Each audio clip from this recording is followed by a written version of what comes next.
So with that said, we just did a great, movie clips of some of our favorite love stories. Some funny, some, very, very emotional. But we are wanting to read the story of Steve and Gail Funsten. So, all right. Okay, get that, just, yeah.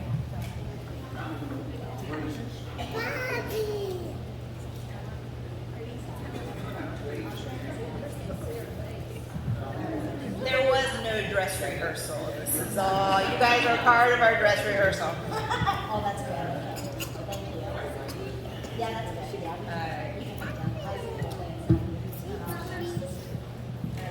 Here we go.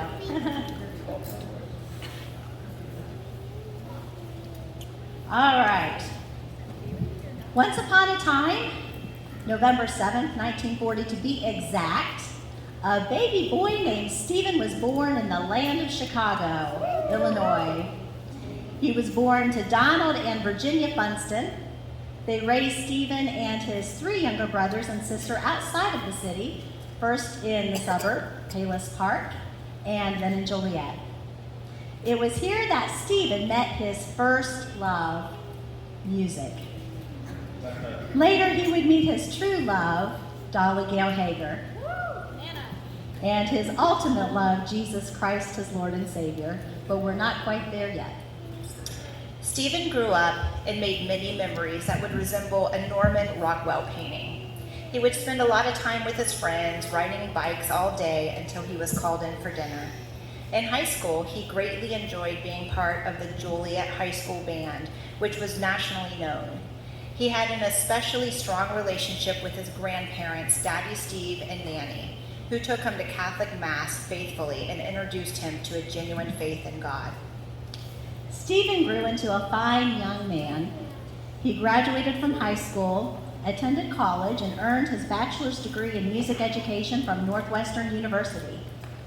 From there, he joined the Army and was stationed in Alaska when the largest earthquake in North American history occurred there in 1964. It lasted 4 minutes and was a 9.2 megathrust earthquake. He recalls being outside and the ground he was standing on started rippling in giant waves underneath his feet, causing him to fall.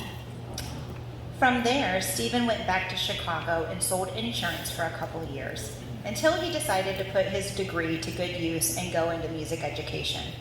Wanting to experience a smaller community, he applied for and was offered a band director position at East Knox High School in Howard, Ohio.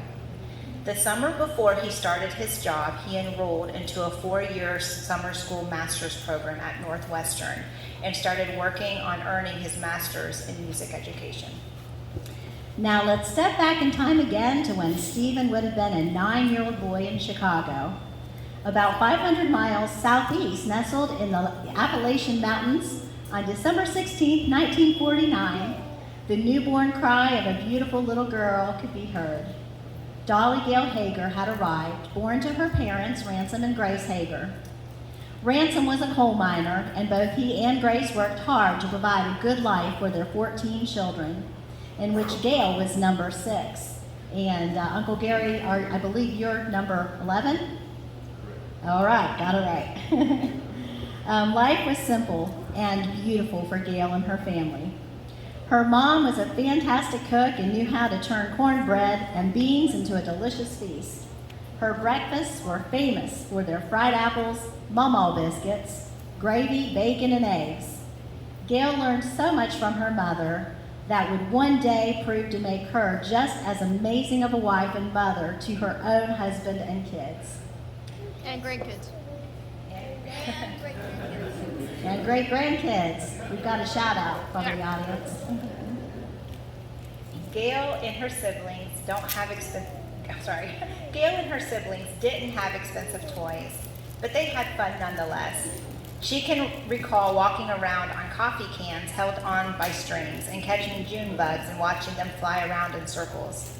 They raised their own chickens that produced eggs as well as meat, and many times she witnessed a literal chicken running around with its head cut off and would help her mom pluck the feathers from it to get it ready for dinner. Mountain life was beautiful for this love-rich Southern Baptist family, and there Gail was nurtured and grew into a fine young lady. She graduated from Belfry High School and was the first in her family to attend college. She went to Pikeville University and graduated early with a degree in education.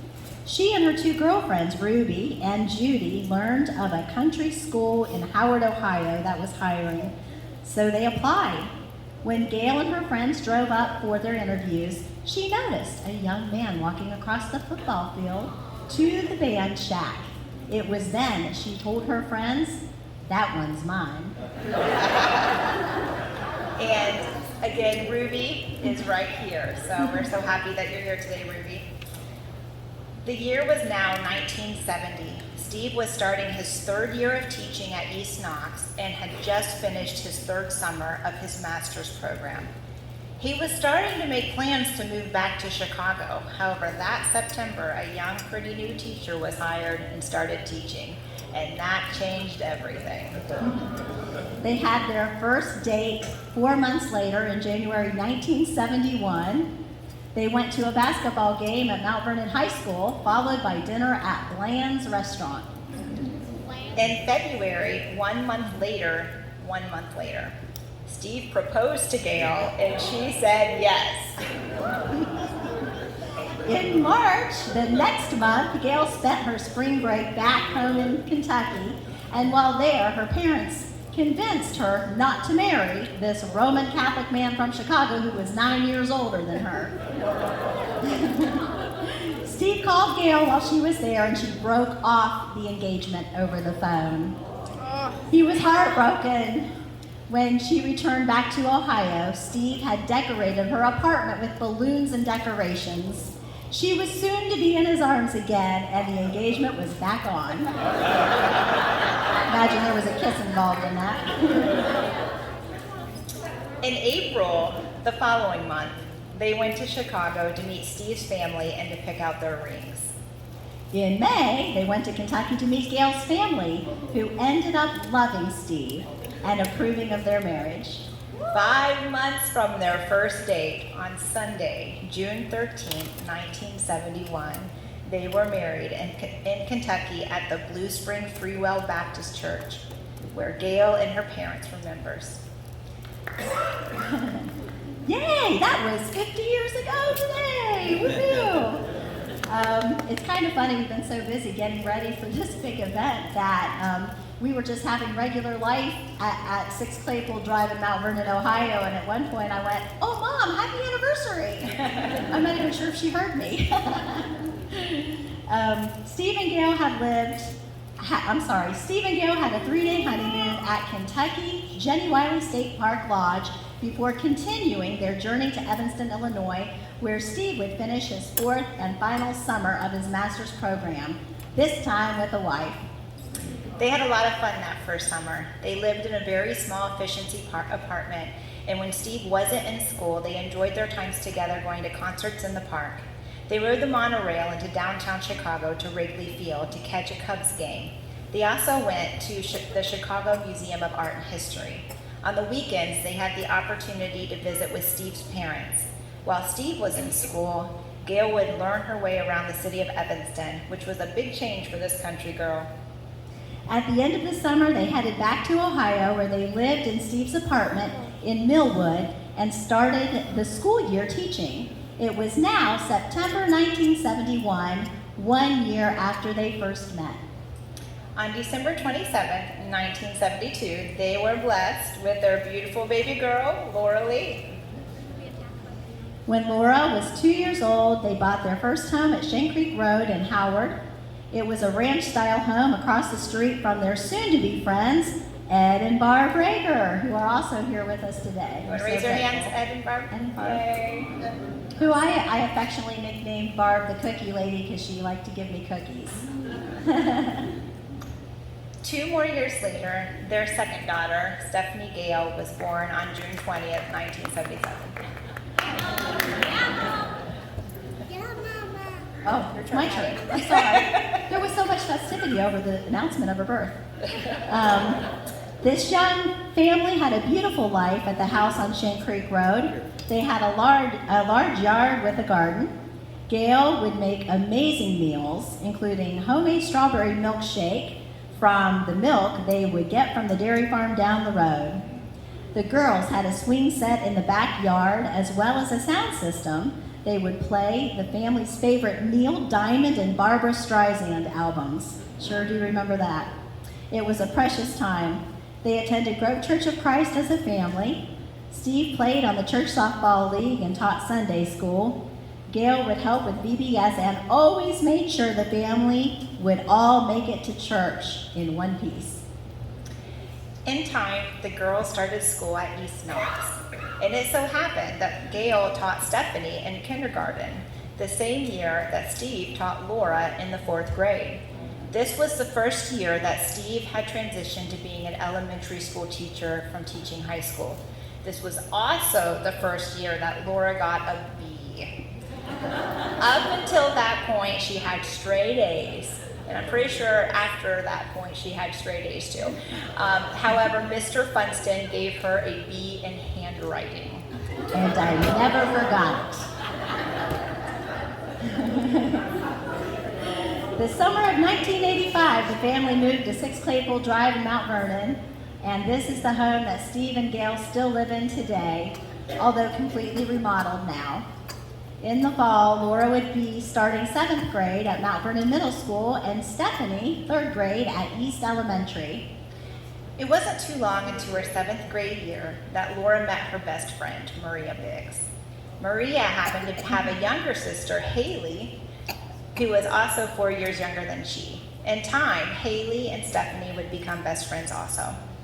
The Biggs family attended Faith Baptist Church in Mount Vernon, and while the Funstens loved Grove Church, Steve and Gail could see that Faith Baptist and the friends that Laura and Stephenie had made there was something very special. Soon they would start attending Faith Baptist, which is their church home to this day. And Haley is our photographer today, and her parents, Dick and Carol are right here, and Maria lives in North Carolina, so she is not here today. So. And we affectionately call them Mommy and Daddy Biggs. They were like second parents to us. The summer of 1986, Steve and Gail purchased a pop-up camper, packed up the family, including their miniature schnauzer Dee Dee, and headed out west for a month-long camping adventure to visit Steve's brother's family in California.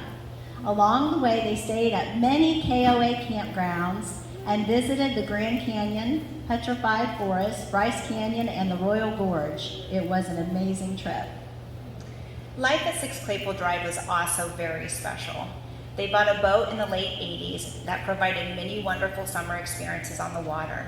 They owned land in Kentucky near Cave Run Lake where they camped in luxury for many summers. The girls both did well in school and graduated from Mount Vernon High School. Laura graduated with honors with over a 4.0 academic GPA. Stephenie graduated with a 4.0 in socializing and had a lot of fun along the way.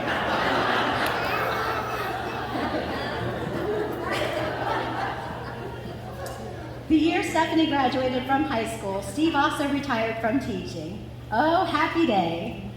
Gail would retire a few years later. It was hard for her to drive to school without him, after driving to school with him for every day since she began her 2nd year of teaching. Retirement has been grand, and they have both continued to stay busy doing the things they enjoy. Things got especially busy in July 2007 when their first grandson, Jameson Oliver Robert Major, was born. And he's raising his hands over there. He was followed 2 years later by his sister, Faith Loving Lee Major. Stephenie's marriage ended while the kids were still very young, and Steve and Gail emerged in heroic fashion in this part of their story. Stephenie worked long hours at Chase Bank in Sunbury, Ohio, and Steve and Gail were there for her and the children to faithfully care for 2 of the most energetic children ever, or so it seemed. Stephenie would often work until 7:30 at night, and by the time she'd arrive To pick up Jameson and Faith, Steve and Gail would have them bathed and in their pajamas, ready for her to take them home, snuggle them, and put them to bed. It was selfless living every day. It was love in motion. And I'm teary right now. Whew, okay. One of the reasons why I'm so happy to put this on, guys, my parents are so awesome. So, give me a second. All right, it's time to talk about Mia. I gotta get excited to talk about Mia. Yeah. All right. Laura also became a mommy in 2016 when her miracle baby, Mia Faith Strabely, came into the world and into their lives. Mia means wished for child, and that she was and is. She has blessed this family in so many ways and is a walking testimony of God's faithfulness. Mia is also competing with Jameson and Faith for the most energetic child ever title, and she might be winning at this point. Blessed. If there is one word that can describe this love story of Steve and Gail, it is blessed. In Deuteronomy 30:15-16, it says, "See, I set before you today life and prosperity, death and destruction. For I command you today to love the Lord your God, to walk in obedience to him, and to keep his commands, decrees, and laws. Then you will live and increase, and the Lord your God will bless you in the land you are entering to possess."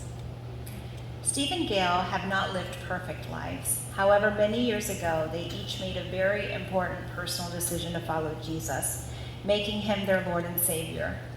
Both have made personal investments with their time and efforts to grow the relationship with the Lord, and in that, they have grown closer to each other. They made it a priority to raise their daughters in church, and even to go to a church they believed would be best for their girls, which also turned out to be an amazing church family for them as well. Have there been tough times? Of course. Have tears been shed and feelings hurt? Absolutely. But if you were to ask Steve Funsten if he loves his wife, he would tell you with complete sincerity that he loves her more now than he was ever able to love her before. And it's because of the great work that God has done in his life that he's even capable of loving her to the degree that he does. And she would say the same. They both have experienced that the more they love God, the more they have the capacity to love others, because God is ultimately their source of love. So here we are today, June 13th, 2001, 50 years to the day of when Steve and Gail first said, "I do." This love story is still active and being written, but let us take a moment to pause and to honor God for all that has happened to lead us to being here today. Let us consider the powerful message that this really good story of love holds for all of us.